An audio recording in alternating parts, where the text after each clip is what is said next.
I am your host, Jackson Martingale, on this evening's installment of the Jackson Hour. I have conducted a study called Litter Run, where I go and examine the litter types present at various locations. My hypothesis going into this experiment was that trash, if found in a marsh, will be more decomposed than that on the beach because of the higher moisture that will readily break it down. The type of trash that I thought I would find would be, the normal plastic bags, bottles, maybe some beer bottles, balloons, and wrappers. And the first day that I tested, it was January 31st, 2018. It was overcast from the storm the day before, and the ground was still wet after days of soaking rain. I was in a neighborhood a few blocks from the ocean, where there are a lot of loblolly pine trees and American holly trees, along with a lot of grassy lawns and other landscaping types.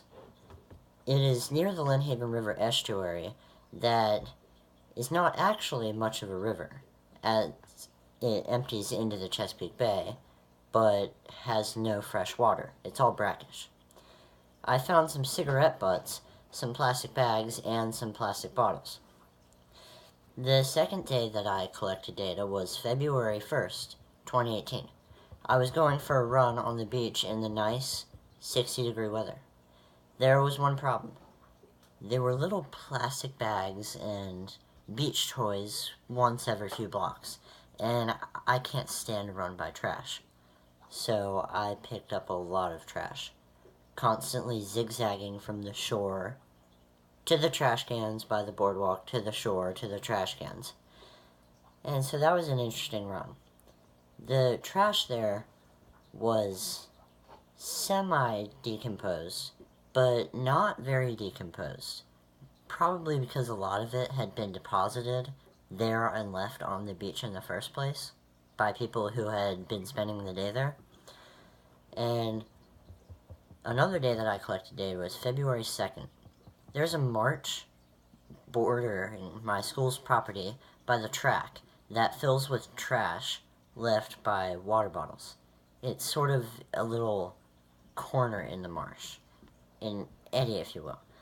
There were also cushions and water bottles in this area, probably from boats, and it looked like they were in the act of breaking down. There was also some ripped styrofoam, pieces colored brown by the brackish water in the mud. By a bridge near my school, there was more trash. This included drinking labels, paper towels, plastic bottles, and plastic bags. A lot of them. They were all up in the trees.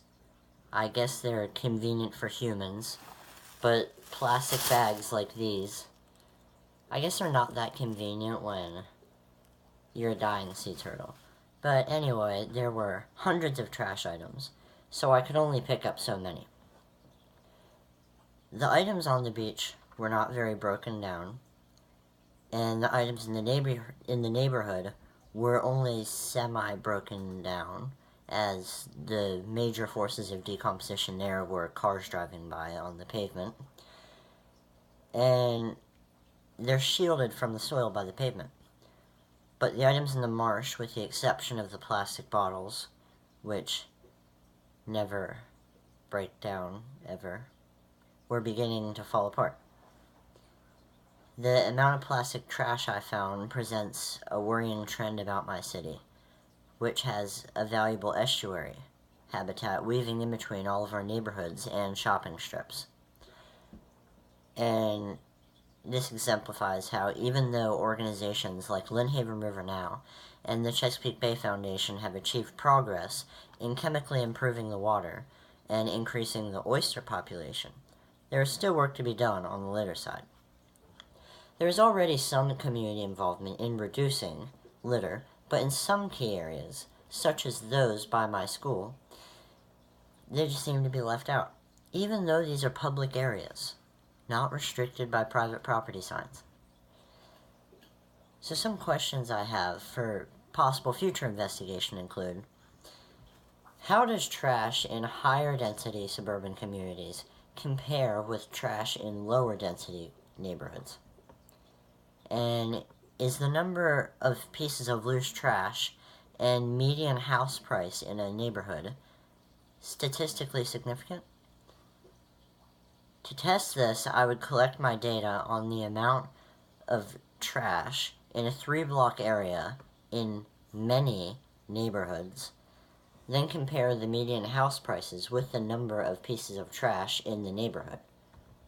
And then I would continue with the appropriate mathematical processes to determine if the correlation between these two factors is statistically significant. Thank you. And that is all on the Jackson News Network.